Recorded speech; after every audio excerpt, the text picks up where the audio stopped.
sepanjang hidupku, ku mau menyenangkanmu,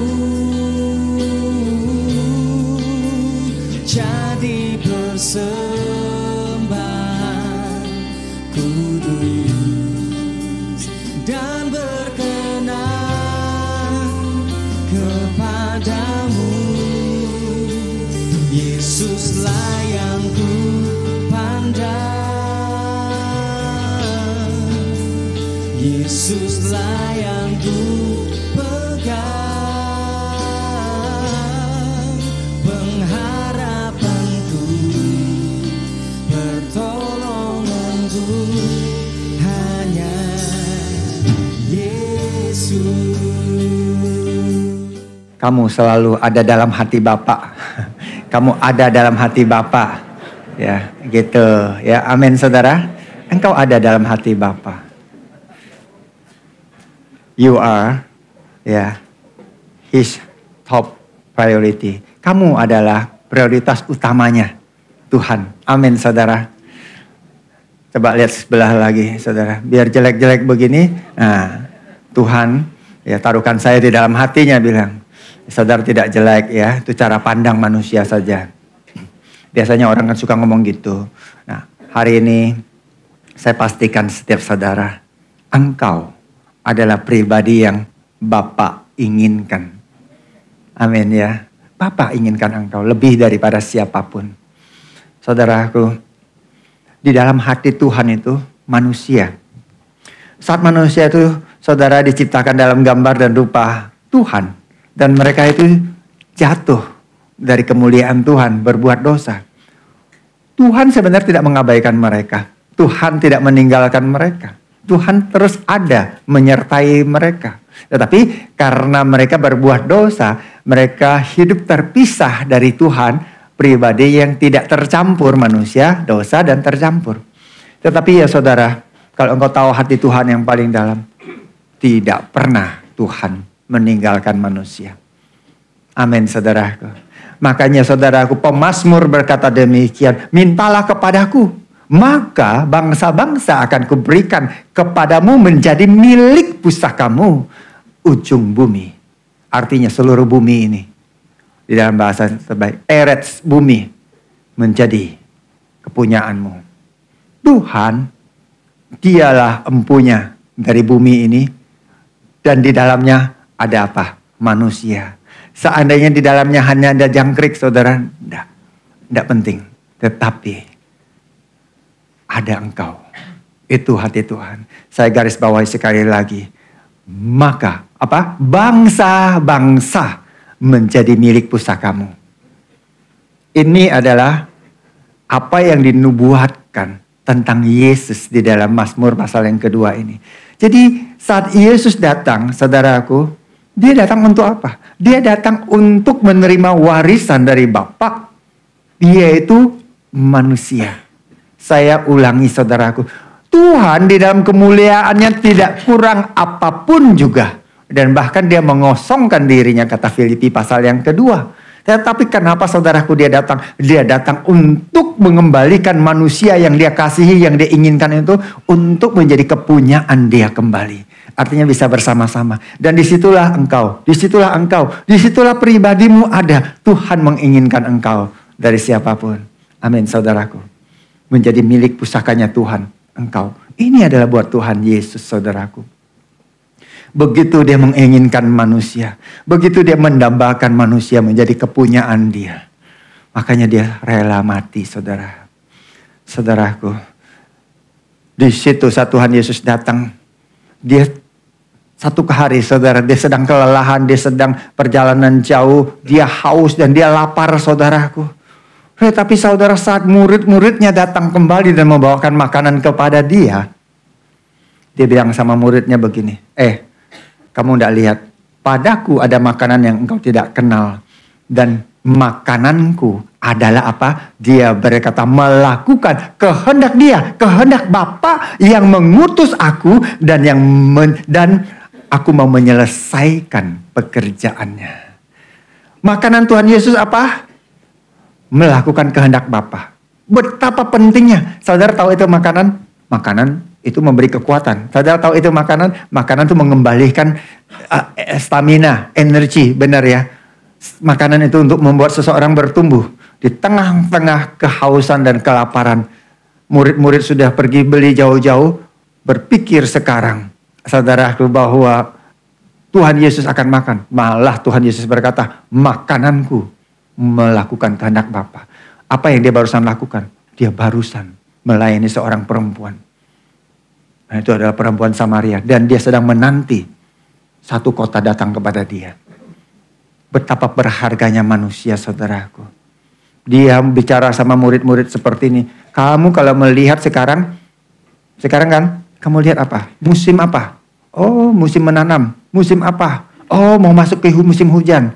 Saudara lihat lagi kalender, ini musim Desember. Desember akhir, awal Januari, sebentar lagi tahun baru Imlek, Sinciaan, itu musim duren. Pasti saudaraku.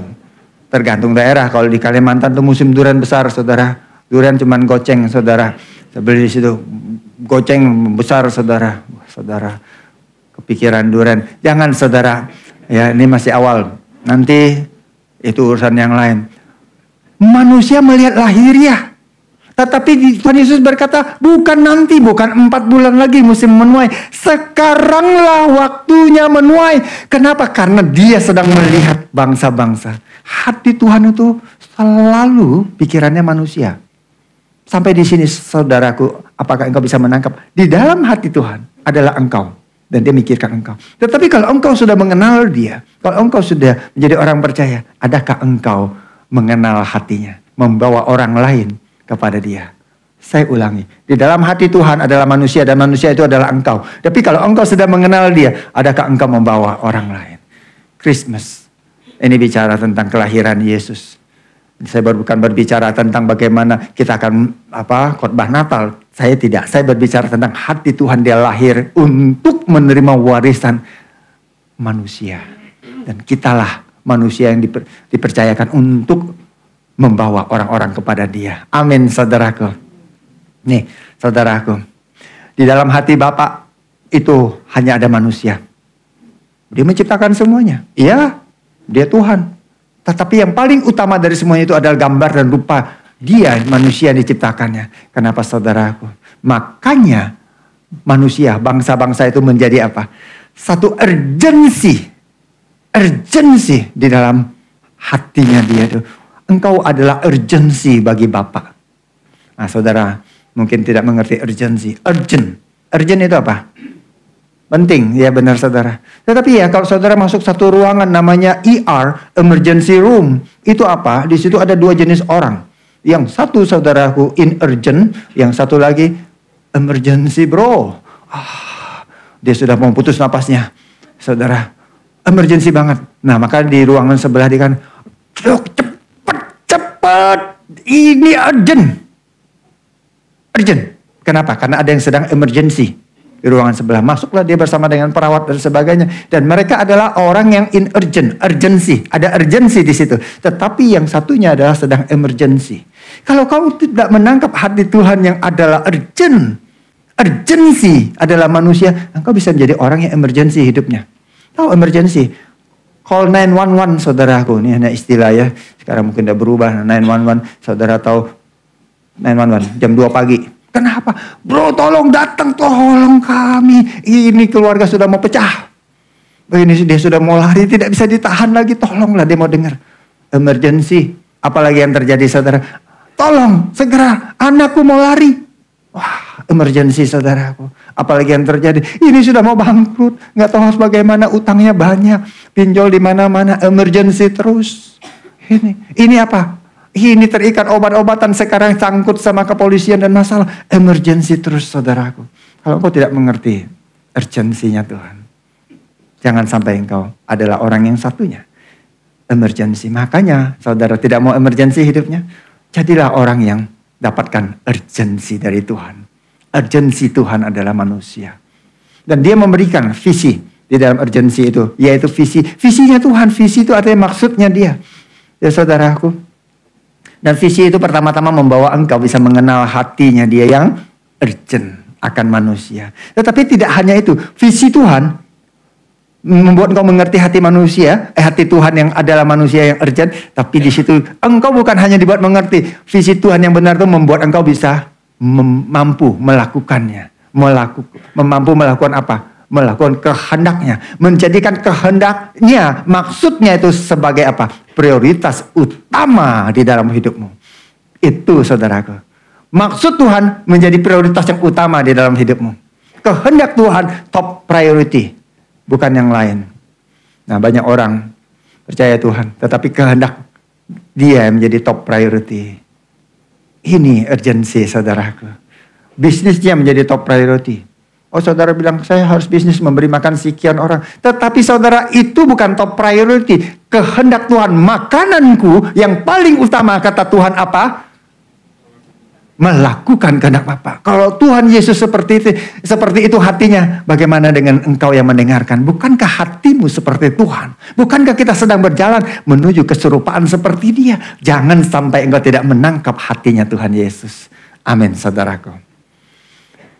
Dia satu hari saudaraku berjalan dari Yerusalem itu di Yudea. Saudara, kalau saudara lihat peta itu di bawah. Dia mau berjalan naik menuju satu provinsi namanya Galilea, saudaraku. Karena provinsi yang dilewati adalah Samaria, dan itu orang Samaria, mereka tidak bergaul bersama-sama karena dianggap sudah terkamirkan. Sehingga Tuhan Yesus kalau dia mau ke Galilea, dia naik aja susurin itu sungai Yordan, naik ke atas, saudaraku. Tetapi satu hari Alkitab berkata di dalam Yohanes pasal 4, ia harus kemana, saudaraku? Melintasi daerah Samaria. Untuk apa?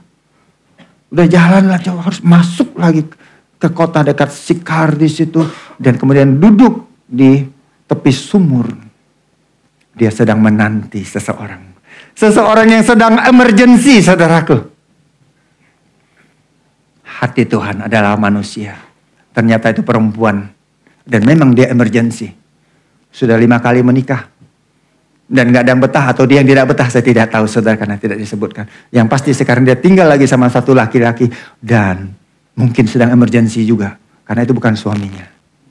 Saudara, dia sedang datang jam 12 siang, mau menimba air. Pekerjaan sehari-hari yang harusnya dilakukan pagi hari, tetapi mungkin karena malunya, karena tidak mau jumpa orang, karena banyak hal, sehingga dia mengambil air jam 12 siang. Dan Tuhan Yesus walaupun capek duduk di situ. Itu maksudnya dia. Dia sedang menantikan wanita yang emergency. Boleh kita tafsirkan wanita ini adalah gereja Tuhan yang emergency. Artinya orang yang setengah percaya, orang yang masih banyak keraguan, orang yang sedang mengharapkan, menanti tapi tidak mengerti hidupnya bagaimana. Adakah dalam hidupmu orang-orang yang seperti itu, saudaraku? Tuhan Yesus menanti di situ. Datanglah dia, perempuan itu. Tuhan Yesus membuka pembicaraan. Tolong bagi aku minum. Perempuan itu menjawab, Yahudi, ke Samaria, kita nggak gaul. Tuhan Yesus ditolak. Saudara, kalau engkau mau memberitakan kasih Tuhan dan engkau ditolak, apakah engkau masih mau? Terserah lu lah, mau hidup mati urusan lu, tinggal ya. Tidak, saudaraku. Itu penolakan. Mungkin budaya, mungkin tidak paham, mungkin tidak mengerti, mungkin belum waktunya. Engkau punya alasan untuk itu. Mungkin karena dia terlalu berat masalahnya, terlalu kacau.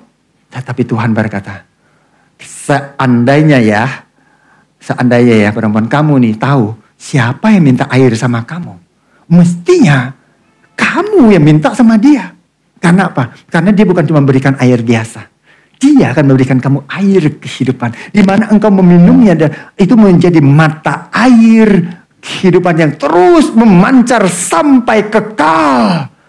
Wow, saudaraku. Ini luar biasa. Perempuan ini banyak masalah. Perempuan ini banyak persoalan. Datang mau nimba air. Begitu dia mendengar mata air kehidupan. Lihat.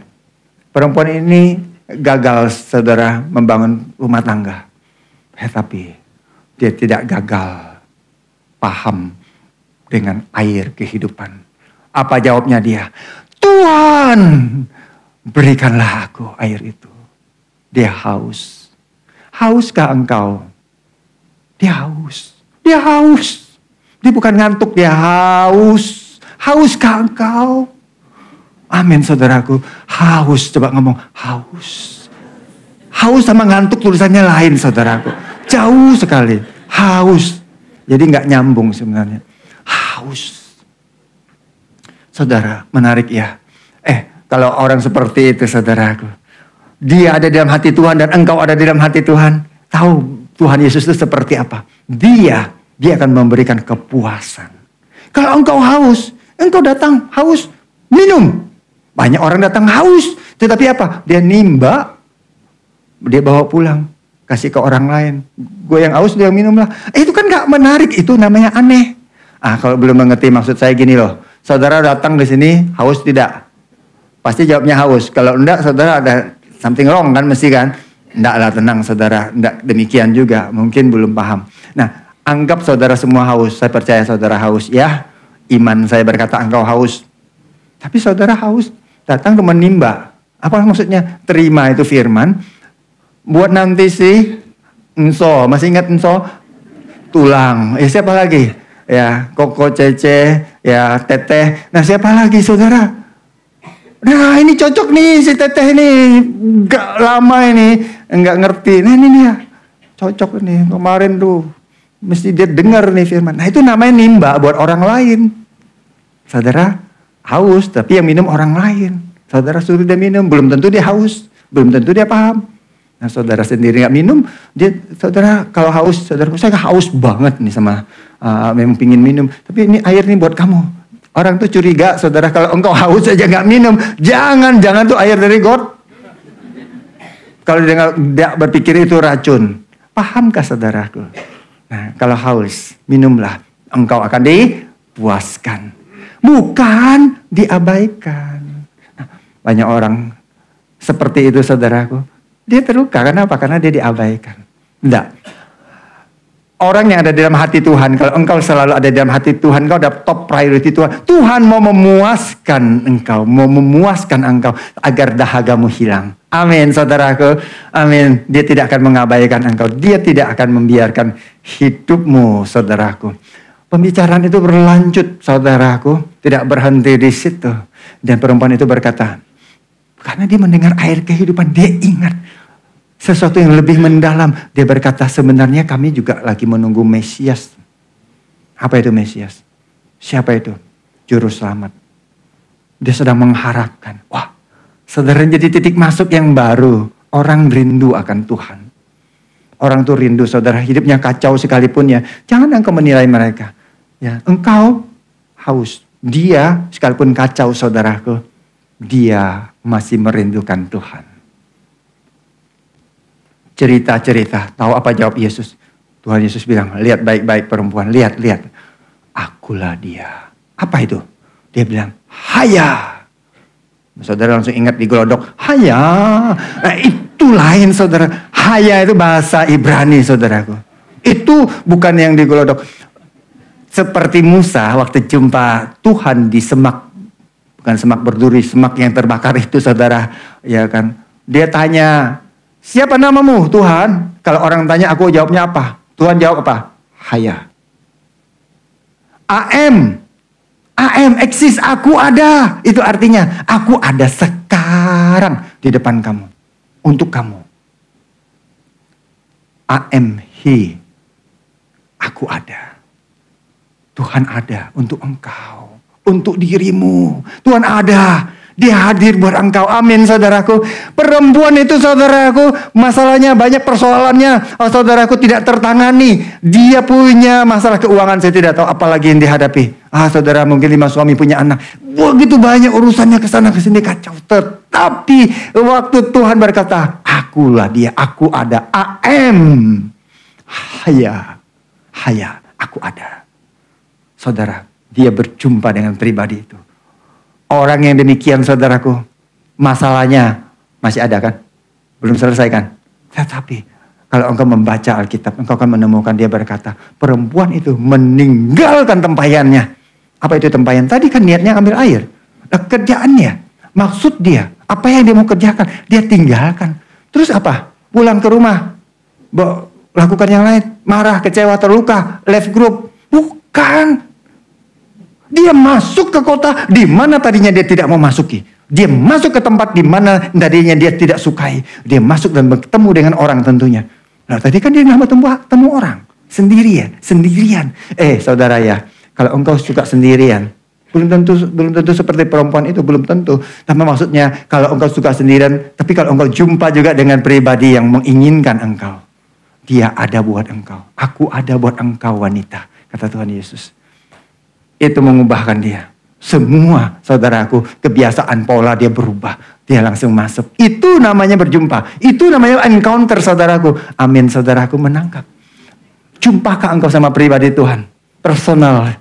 Jumpakah engkau sama dia yang menginginkan engkau. Yang mengasihi engkau. Adakah? Saudara bukan tentang pengetahuanmu salah. Bukan. Tetapi adakah hatimu dapat hatinya Tuhan yang hadir buat engkau. Bahkan siang hari ini. This moment. Dia ada buat engkau. In this moment. Waktu ini Tuhan ada. Very time dia mau engkau. Ada. Dia mengasihi engkau. Amin saudaraku. Sehingga tadi engkau menerima kepuasan itu saudaraku. Engkau tidak melihat Tuhan mengabaikan hidupmu. Kenapa banyak orang merasa hidupnya diabaikan? Ayo saudara. Kenapa? Karena dia tidak jumpa dengan Tuhan yang hadir buat dia. Sebenarnya dia jumpa tapi dia tidak melihat itu personal Tuhan buat dia. Dia selalu, ya saudaraku, mau yang spektakuler, yang luar biasa, yang wah, boleh-boleh saja. Tetapi itu manusia terbatas. Tetapi Tuhan kalau dia hadir buat engkau. Sekalipun saudara dia tidak terlihat. Tetapi dia ada, dia hadir. Dia mengubahkan engkau dari dalam. Dia saudaraku membuat wanita itu menerima lebih dari apa yang dia butuhkan. Lebih dari apa yang dia harapkan saudaraku. Itu saudaraku kehadiran Tuhan. Memberikan apa yang engkau harapkan itu lebih. Dia harapkan air itu. Saudara. Tetapi dia menerima lebih daripada air. Yaitu air hidup. He satisfies you. Amin saudaraku. Dia memuaskan. Dia tidak menganulir apa yang engkau lakukan. Dia tidak mempersoalkan masalah perempuan itu. Makanya gue kasih tahu juga kenapa lu sampai 5 kali menikah begini begitu. Tetapi dia datang untuk menyembuhkan. Saat engkau jumpa Tuhan saudaraku, hidupmu dari dalam bisa melihat betapa berharganya hidupmu. Kalaupun ada 1000 orang yang berkata engkau tidak berharga, tapi satu pribadi penciptamu dan berkata engkau sangat berharga, sembuhlah. Amin saudaraku. Jadilah utuh di situ. Kalau ada ratusan orang berkata engkau tidak penting, tapi satu orang penciptamu, dia menginginkan engkau dan dia ada bersama denganmu. Betapa pentingnya engkau. Karena dia pencipta langit dan bumi. Dan dia bisa melakukan sesuatu yang luar biasa. Dan semua yang terkenal, semua yang terhebat di dunia ini datang dari dia. Dan dia datang untuk hidupmu. Bukankah engkau sangat menjadi top priority? Yang paling utama. Amin saudaraku. Inilah kasih Tuhan buat hidupmu. Dia berkata seperti ini saudaraku. Masalahmu tidak penting. Persoalanmu ada. Tetap ada. Tetapi aku ada. Untuk engkau. Pertanyaan saya. Mengapa wanita yang hidupnya begitu ekstrim saudaraku tadinya. Kacau tidak jelas.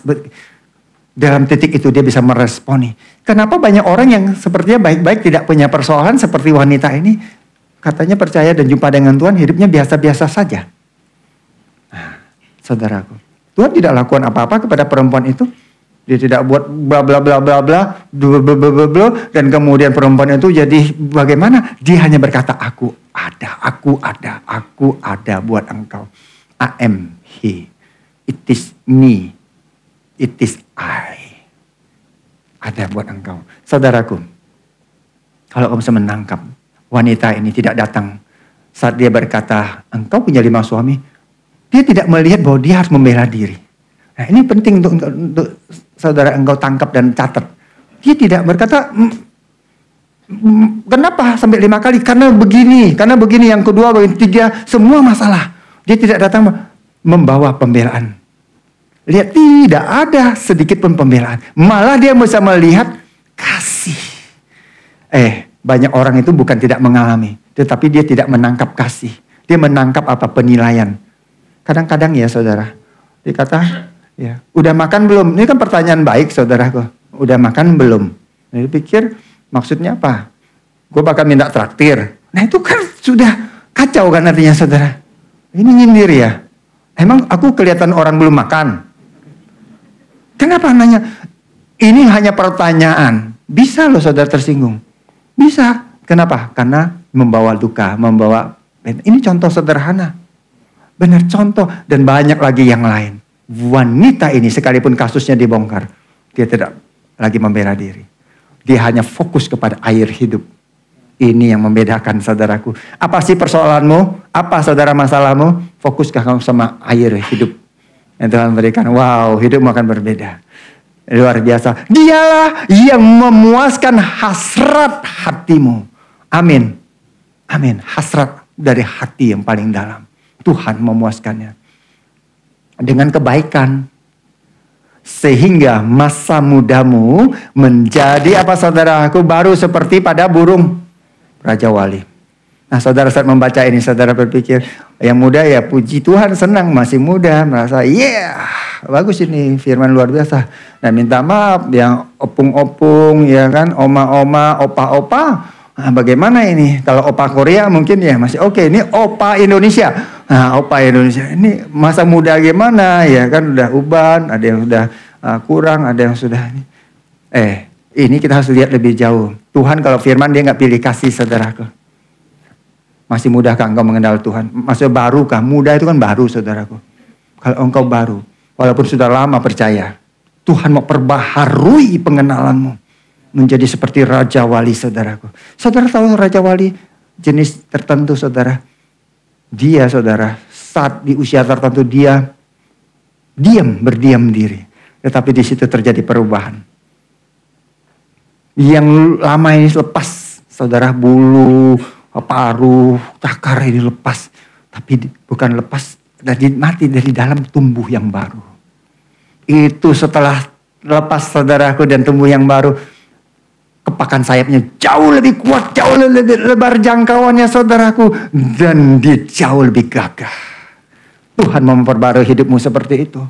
Bukan saudara berkata saya ini sebenarnya masih 25, jigo. Ya kan? Tetapi terkurung di dalam tubuh yang sudah kau capji 92. Ya saudara, semangat di dalamnya begini, semangat. Tapi di luar jalannya udah kesandung, mata udah gak bisa lihat.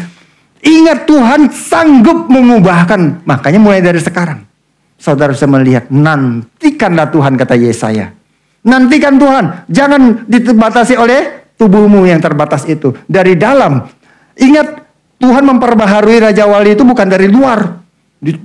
Tadi saya dengar tadi pagi ada orang pergi tanam rambut saudaraku. Bener, serius, itu murah. Tapi jangan tanya saya ya. Kira promosi di negara lain. Dan pulangnya udah tadinya pelontos ya. Ini bukan lagi nyindir. Pas tadi ada yang cerita saudaraku. Dan pulangnya udah penuh rambutnya. Ternyata murah loh. Tanam rambut. Tapi bukan promosi itu. Nah maksud saya itu lain. Itu ditusuk. Berdarah-darah. Ini dari dalam bro. Dari dalam. Amin. Ditumbuhkan. Jadi Raja Wali itu kan dari dalam. Bukan dari luar dipasangin. Itu luar biasa loh saudara. Kalau engkau bisa menangkap hati Tuhan buat hidupmu. Kesembuhanmu itu dari dalam. Ya, fisik juga dari dalam. Saudara mau dengar saya tadi pagi, 3 pagi saya udah gak bisa tidur, terbangun mungkin jam 2 lewat. Dari kemarin udah gak fit, gak sehat saudaraku. Ya banyak hal saya tidak usah ceritakan, itu terlalu membesarkan. Tetapi saya mau, kau bisa melihat kuasa Tuhan ada di sini saudaraku. Ya kan, tetap segar, amin. Ini diperbaharui terus karena firman Tuhan ada di dalam kehidupan.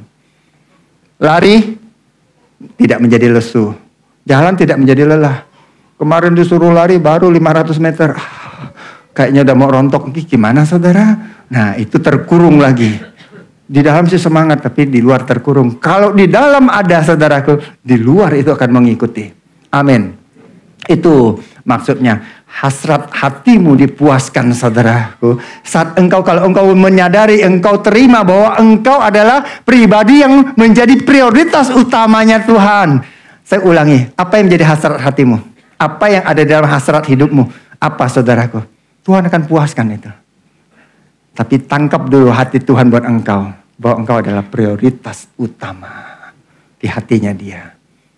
Itu yang kau perlu tangkap. Jadi bukan tentang apa-apa yang di luar. Kau prioritas bagi dia. Engkau urgent bagi Tuhan. Dan itu akan menjadikan fokus hidupmu saudaraku tidak lagi membawa keterbatasan. Lihat perempuan Samaria tadi. Apakah dia membawa keterbatasan dia?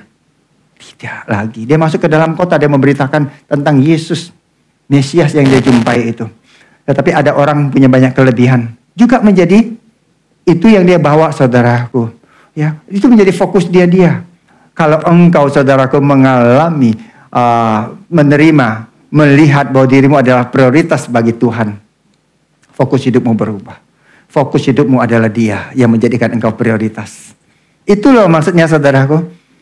Ya, selama ini apa yang menjadi prioritas hidupmu? Masalah, persoalan, ya, ketakutan? Apalagi yang menjadi prioritas hidupmu, saudaraku? Masa depan, uang, finansial, pekerjaan, bisnis, usaha, semua itu, saudaraku, jadikanlah Tuhan prioritas hidupmu. Dia sudah memprioritas hidupmu. Fokus kepada Dia, saudaraku. Ini hati Tuhan. Hidupmu akan berubah dan berbeda. Engkau ada di dalam hatinya Dia. Lihat, satu hari Tuhan Yesus masuk ke satu kota, dia berjalan. Tentu banyak orang bersama-sama dengan dia, berkeliling. Oh, ramai, saudaraku. Tuhan Yesus sedang berjalan. Tapi ada seorang ya, saudara. Dia dengar Tuhan Yesus ada di situ. Dia ingin lihat bagaimana Yesus itu rupanya dia. Rambutnya kayak apa, jenggotnya ada enggak, bajunya bagaimana, cara ngomongnya, tampang mungkin perawakan Tuhan Yesus. Sehingga nanti dia bisa cerita sama orang lain. Aku jumpa sama dia. Minta tanda tangannya. Ya kan. Karena dia agak pendek, dia duduk di atas pohon, saudaraku. Begitu sampai persis di depannya dia. Tuhan Yesus tatap dia dan teriak, Zakius, segeralah turun. Saudara, untung dia tidak kaget dan jatuh. Aku harus menumpang di rumahmu. Aku harus menginap. Siapa yang mengharuskan Tuhan Yesus nginap di rumah Zakius coba? Pemungut pajak, tidak tahu bagaimana, apa urusannya. Tetapi urgent. Manusia tidak melihat Zakius urgent. Tuhan melihat orang yang seperti itu ada urgensi untuk ditolong. Amin, saudaraku. Kenapa, saudaraku? Karena hati Tuhan adalah manusia. Tetapi di sisi yang lain, saudaraku, sebagai Zakius, ayo, kalau saudara lebih dari apa yang engkau harapkan. Nah, ini maksudnya apa? Salah ini. Dia tahu gue tukang pajak. Aku lagi mau disidak. Kemarin adminnya nggak masuk. Itu urusan belum beres. Paperwork, maksudnya kertas-kertas. Semua urusan pajak masih di mana-mana. Kacau ini habis. Nggak aman. Iya kan? Mau datang ke rumah, takut. Belum sempat beberes. Bisa gak? Bisa kah? Bisa. Ya, ngapain dia nginep di rumah? Orang dia cuma mau lihat kok. Benar? Bisa, saudaraku. Bisa loh. Banyak orang seperti itu. Tidak aman hidupnya. Tapi ya, saudara, kalau orang yang mau berjumpa dengan Tuhan dan bisa mengerti bahwa dia prioritas utama, saat Tuhan ngomong seperti itu, dia melihat ini kesempatan. Aku dipercaya. Dia mendapat kepercayaan. Bukan aku ya mau dirugikan. Ini nginep di rumah ini pasti udah kehabisan tempat tinggal ini. Semua udah lagi musim libur, udah terbooking semua. Makanya masuk ke rumahmu. Belum lagi murid-murid pakaiannya bau, nggak cuci berapa lama. Ini urusan jadi banyak.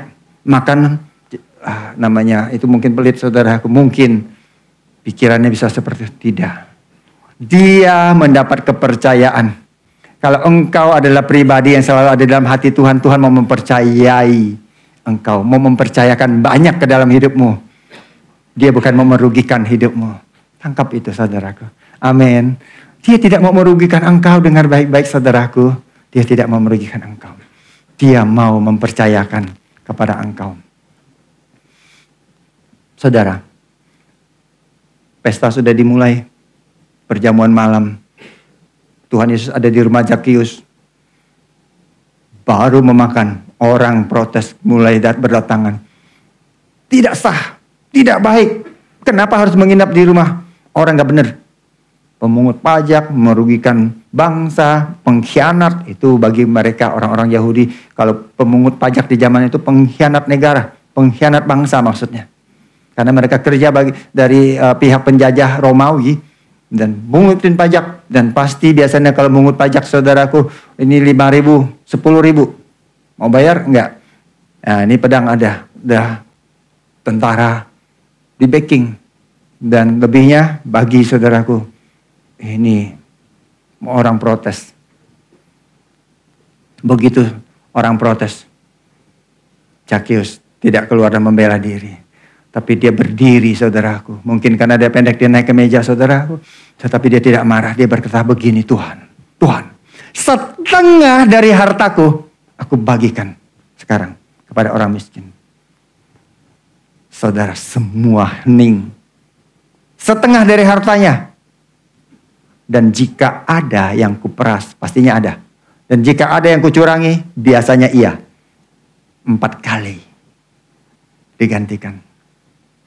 Maka Tuhan Yesus bilang, ini nih anak Abraham. Ini orang punya iman. Saudara, berapa banyak hal yang membatasi hidupmu. Mungkin engkau bukan Zakheus, tetapi banyak penilaian yang ditaruhkan ke dalam hidupmu.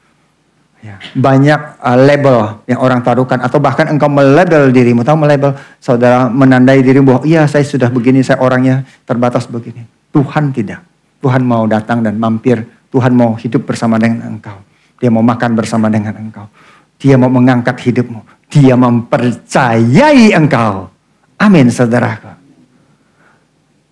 Saudara, orang kalau mendapat kepercayaan ya, dia tidak lagi menjadikan apa yang dia punya itu sebagai kepemilikan yang harus dipertahankan. Saya garis bawahi. Kalau engkau dipercayai oleh Tuhan, engkau tidak lagi melihat apa yang engkau miliki sebagai sesuatu yang engkau mau pertahankan.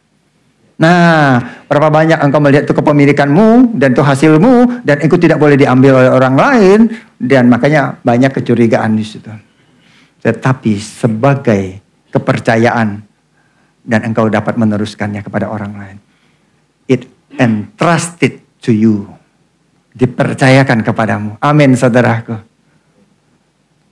Not belongs to you. Bukan.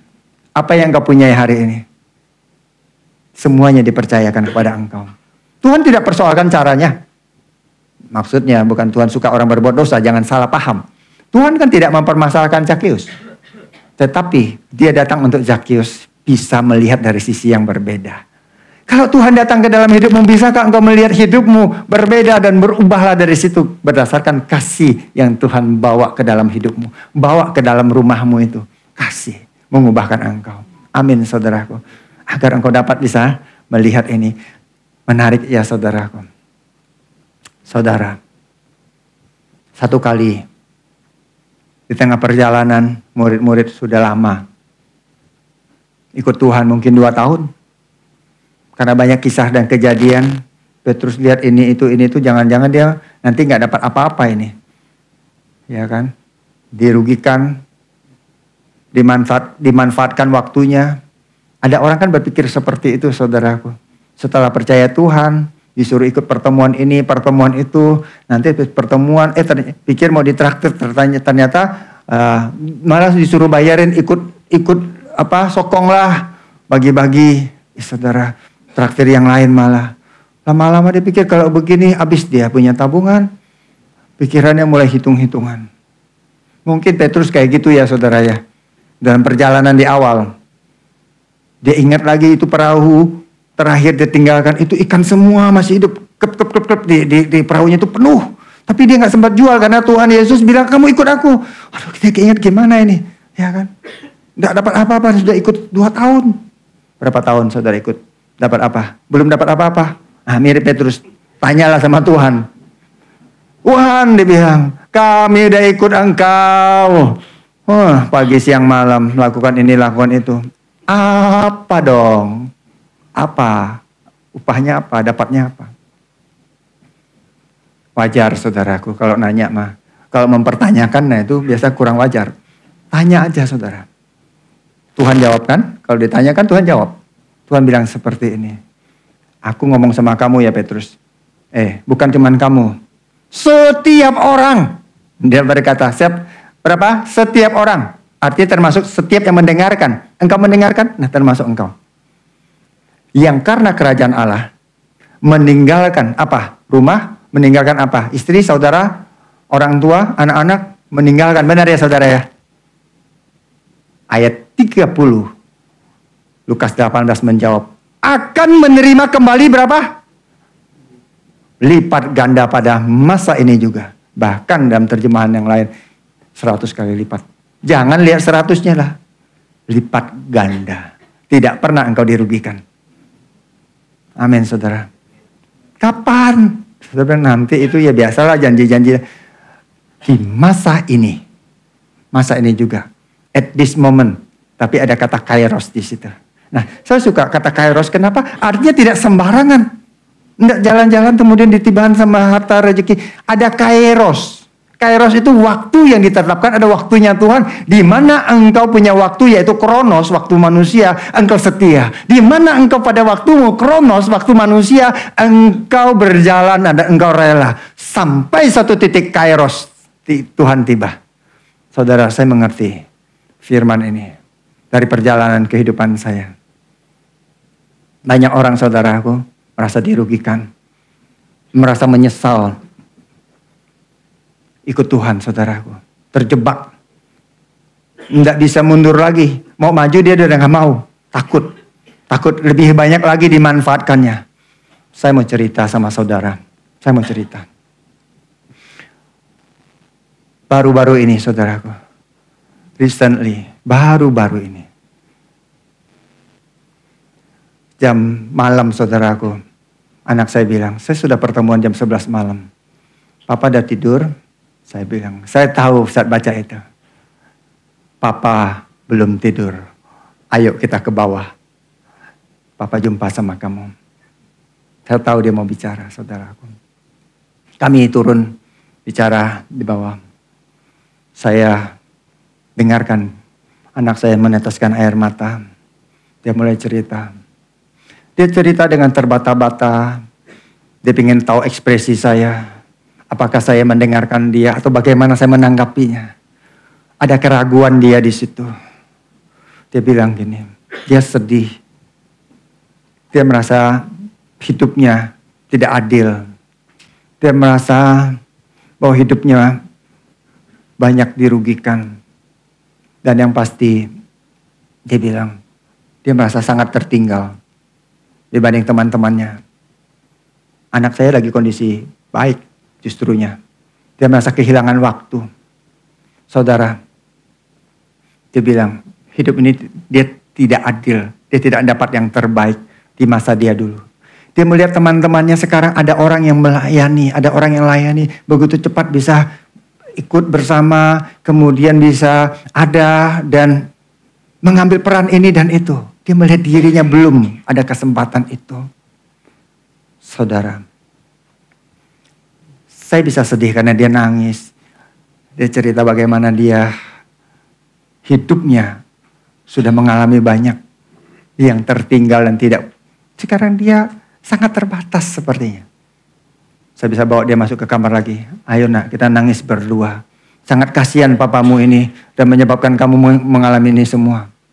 Ya, karena kan saya biang keroknya. Karena saya melayani.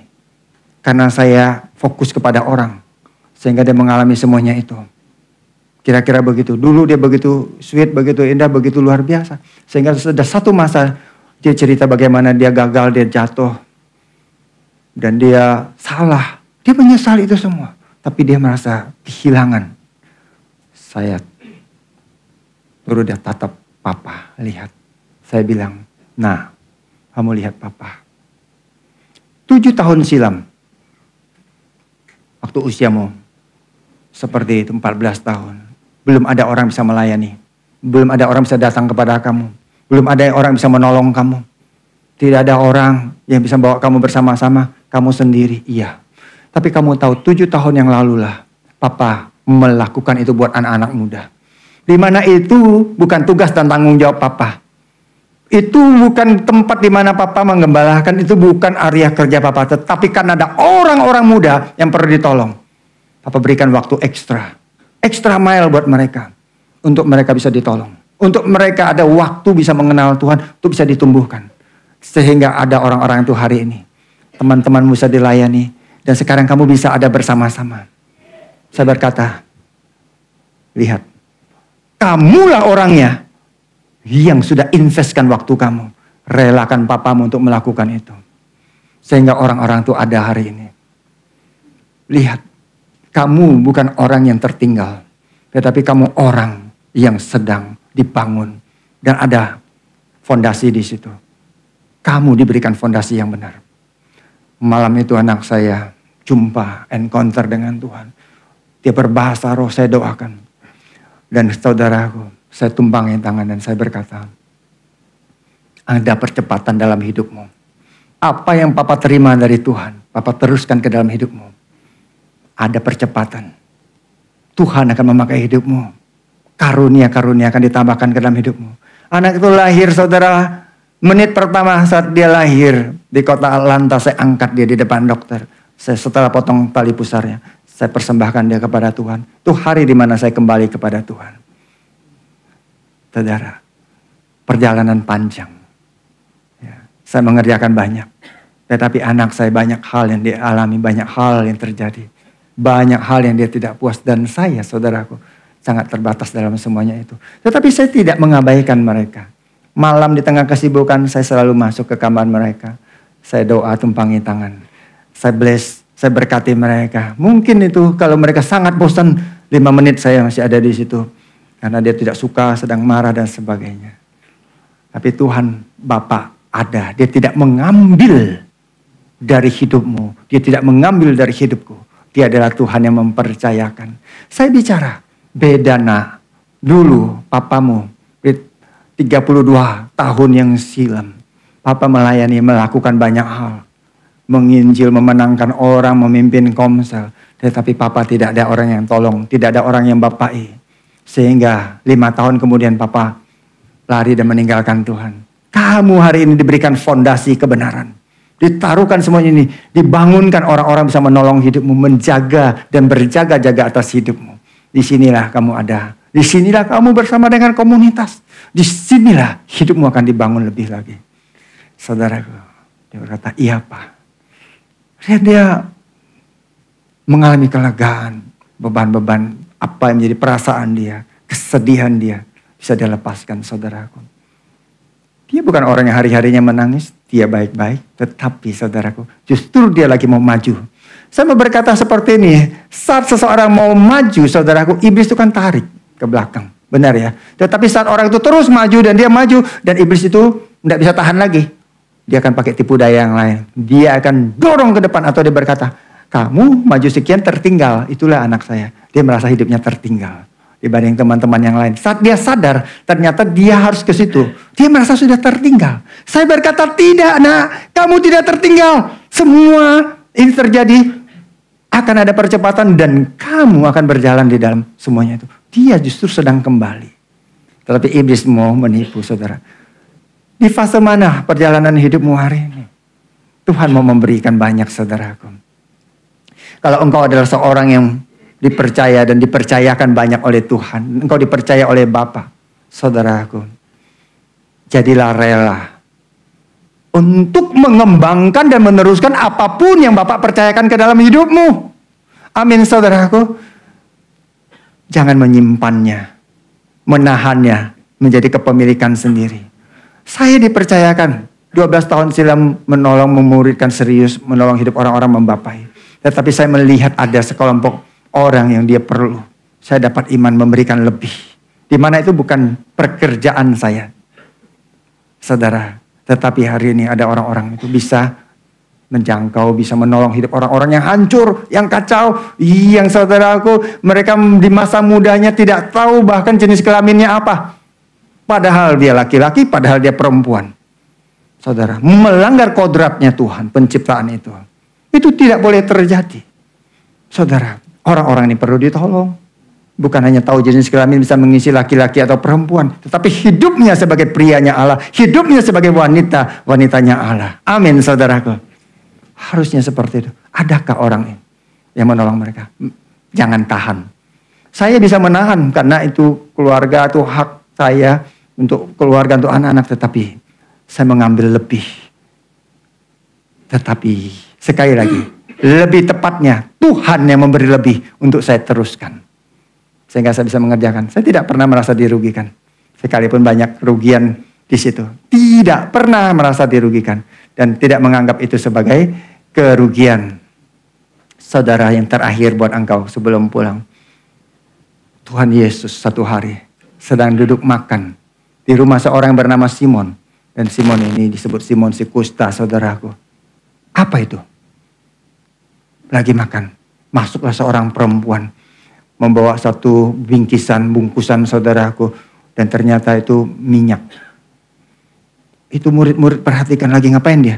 Dia buka pelan-pelan, saudara. Namanya perempuan agak pelan ya, saudara. Kalau laki-laki dia sobek. Dia buka pelan-pelan. Itu mata terbelalak. Itu mahal. Bakarat itu. Nah, nggak tahu bakarat, saudara, itu merek parfum yang mahal. Jenisnya nggak tahu apa. Itu, saudaraku, 300 hari kerja. Itu namanya apa? Minyak narwastu. Bukan bakarat. Bakarat itu sekarang. Dulu minyak narwastu.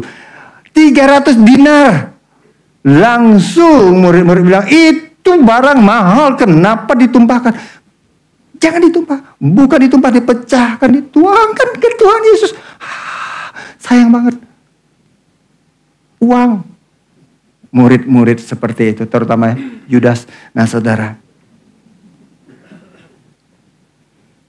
Dan tidak sampai di situ. Perempuan itu dimarahi.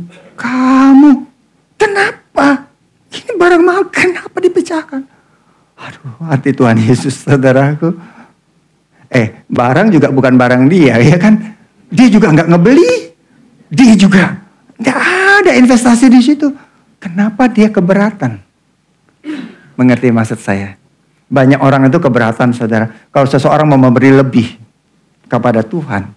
Seseorang memberi hidupnya. Seorang mau sungguh-sungguh. Jangan radikal, bro. Jangan, itu ekstrim, bahaya. Jangan sungguh-sungguhlah kalau ikut Tuhan. Biasa-biasa aja. Loh, kapan sungguh-sungguhnya? Nanti tunggu umur kau cap G itu 92 itu. Ya gimana, saudara?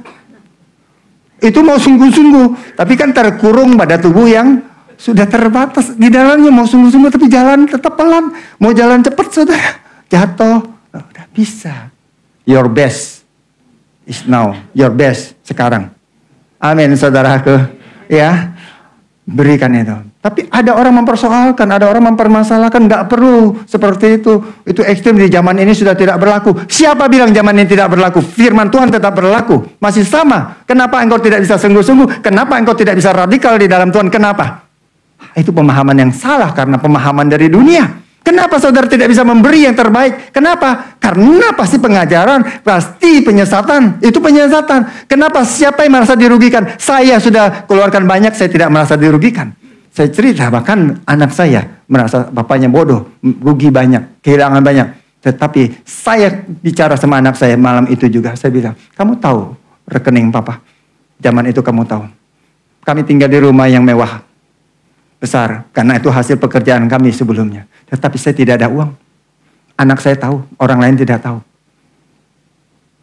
Dia tahu persis. Saya bilang, kamu persis tahu waktu usia itu. Kamu lihat semua. Papa bagaimana berjuang, bagaimana papa hidup. Saya cerita detail, ingatkan dia. Iya, Pak. Sekarang, adakah kamu diabaikan? Tidak. Ada kamu kekurangan? Tidak. Bapak, dia sekali lagi tidak mengambil. Justru apa yang wanita ini berikan, saudaraku, diingat. Tuhan ingat. Dan dia mau merayakan itu. Amin. Dia tidak akan mempermalukan. Kalau engkau berani, dia tidak akan mempermalukan engkau. Tidak mau mempermalukan engkau. Dia bukan pribadi yang mempermalukan. Salah. Makanya jangan. Tidak. Tidak ada yang terlalu besar bagi Tuhan. Pemberian bukan. Tidak ada. Hidupan saya masih sangat sedikit. Sangat kecil. Di dalam memberi. Saya kasih tahu. Tuhan bilang begini. Ayat yang ke-7. Orang miskin mah ada. Tidak akan pernah habis. Selalu. Kalau mau beri, berilah orang miskin. Tidak apa-apa juga. Itu kan. Kamu boleh lakukan itu. Tetapi. Aku tuh tidak selalu ada. Kesempatan kita buat Tuhan tuh tidak selalu ada. Maksudnya saudaraku. Amin. Dia berkata begini. Ya, perempuan itu sudah lakukan yang terbaik. Kenapa? Karena dia meminyaki aku. Dia melihat lebih jauh. Dia melihat hari penguburan aku. Itu sudah dekat-dekat Tuhan Yesus akan ditangkap. Wanita itu, saudaraku, bahkan menginvestasikan apa yang dia punyai untuk apa yang Tuhan sekali alami, kematiannya. apa yang kau bisa berikan tidak pernah terlalu besar. Dia bilang gini, sesungguhnya ya, dimanapun Injil ini diberitakan di seluruh dunia. Artinya di sini, di kampung, di kota, di luar negeri, di negara manapun. Apa yang dia lakukan akan disebut juga untuk apa? Mengingat akan dia. Kalau mau Tuhan mengingat hidupmu, mengangkat hidupmu. Kata mengingat ini penting. Kita kan ingat tanggal 25 Desember ya. Perayaan hari Natal, tanggal 1 Januari tahun baru. Artinya orang merayakan selamat tahun baru, selamat Natal, merayakan buat ini, buat itu. Sebentar lagi Cynthia, oh saudara merayakan. 1 tahun 1 kali. Ini saudaraku, apa yang wanita ini lakukan bisa berulang kali di mana saja. Karena apa yang dia lakukan buat Tuhan. Mengertikah Tuhan mau hidupmu dirayakan? Seperti itu, dan kesempatan itu tidak akan pernah banyak kali bisa berulang saudaraku. Dirayakan, bukan dipermalukan. Engkau mendapatkan perkenanan saudaraku. Dan perkenanan itu akan mengangkat hidupmu. He celebrates you. Yeah. Never humiliate you. Tidak mempermalukan hidupmu. Itu kasih sayang Tuhan saudaraku. Tuhan bicara kepada Abraham. Konteks yang berbeda tapi prinsip yang sama. Karena kamu tidak segan-segan membawa anakmu, mengorbankannya. Sebagai anak yang tunggal kau berani mengorbankannya. Dan aku tahu hatimu sekarang Abraham. Aku tahu. Maka aku akan memberkati engkau berlimpah, berlimpah, berlimpah. Amin. Tuhan tidak pernah mengambil. Dia tidak akan pernah merugikan engkau. Saudara, ini bukan engkau dihipnotis, disuruh ontar ikut ini, ikut itu, terus cek, suruh kasih, setelah itu terus sertifikat rumah dikasih dan pulangnya jadi gelandangan. Itu gak benar. Saudara, bukan seperti itu. Ini dengan kesadaran. Tidak ada yang sampaikan khotbah kepada wanita itu. Tetapi Abraham punya waktu untuk memutuskan perjalanannya panjang. Tetapi dia memutuskan bahwa Tuhan tidak mengambil. Kalaupun dia mati, dia bisa bangkit lagi. Amin saudaraku. Dan tidak sampai di situ, oleh keturunanmu semua bangsa di bumi akan menerima berkat. Kalau mau anak-anak saudara menerima yang terbaik, investasikan yang terbaik yang kau punya bagi Tuhan. Amin saudaraku. Disitulah kalau engkau menjadi pribadi yang rela ya saudaraku, untuk memberi yang terbaik saudaraku. Saya suka kata mempersembahkan yang terbaik. Yaitu hidupmu sendiri. Engkau tidak akan mendapat malu. Amin saudaraku. Atau kehilangan apapun. Bahkan ditambah-tambahkan, dilipat gandakan. Sebaliknya malahan hidupmu akan diangkat dan dipakai bagi kemuliaan Tuhan. Nah itu prinsip saudaraku. Ini prinsip di dalam Tuhan. Maka itu, karena itu saudara-saudara, demi kemurahan Allah, aku menasihatkan kamu. Supaya kamu mempersembahkan tubuh sebagai persembahan yang hidup, kudus, dan yang berkenan. Berkenan, amin saudaraku, kepada Allah. Itu adalah ibadahmu yang sejati. Kata ibadah itu ya saudara, penyembahan, proskuneo, kissing God, sungguh-sungguh mencium, menginginkan dia. Persembahkan tubuh. Di dalamnya ada kehidupan. Bukan sudah mati, justru saat hidup. Persembahkan hidupmu. Itu adalah penyembahan yang sejati. Penyembahan yang benar. Sama persis dengan kata pertama kali, kata penyembahan, proskuneo. Saudaraku, penyembahan itu artinya disebut di dalam Alkitab pertama kali. Kapan? Saat Abraham membawa Ishak ke atas Bukit Moria. Dia bicara kepada 2 bujang yang menemani mereka. Kalian tinggal di sini, tunggu. Aku dan anakku akan naik ke atas untuk sembahyang. Kata sembahyang itulah ibadah. Artinya di situ diterjemahkan sembahyang. Itulah penyembahan sebenarnya. Itu sebenarnya artinya kami mau menyembah Tuhan. Terakhir, sebagai orang yang selalu ada dalam hati Tuhan, bisakah engkau membawa hidupmu untuk menyembah Tuhan? Amin saudaraku. Membawa, mempersembahkan, itulah top priority-nya Tuhan. Hidupmu, tubuhmu sebagai persembahan yang hidup. Menyembah. Proskuneo. Penyembahan itu nyanyi, memuji, itu silakan, tetapi penyembahan yang sungguh, yang sejati adalah hidupmu. Amin.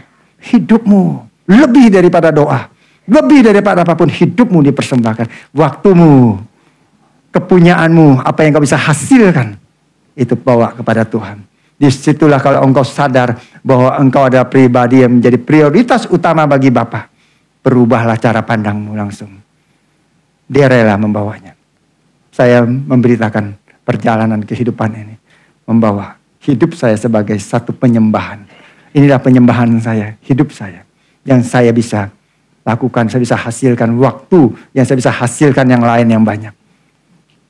Saudara, tidak perlu meninggalkan pekerjaan, tidak perlu meninggalkan usahamu. Tetapi pastikan hidupmu ada untuk Tuhan.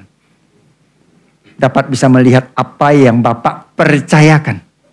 Bukan lagi sebagai satu kepemilikan yang harus dipertahankan untuk menjadikannya kepuasan kepada diri. Tetapi sebagai satu persembahan yang hidup bagi Bapa. Sehingga engkau dapat menyatakan kemuliaan Tuhan bagi bangsa-bangsa. Amin, saudaraku.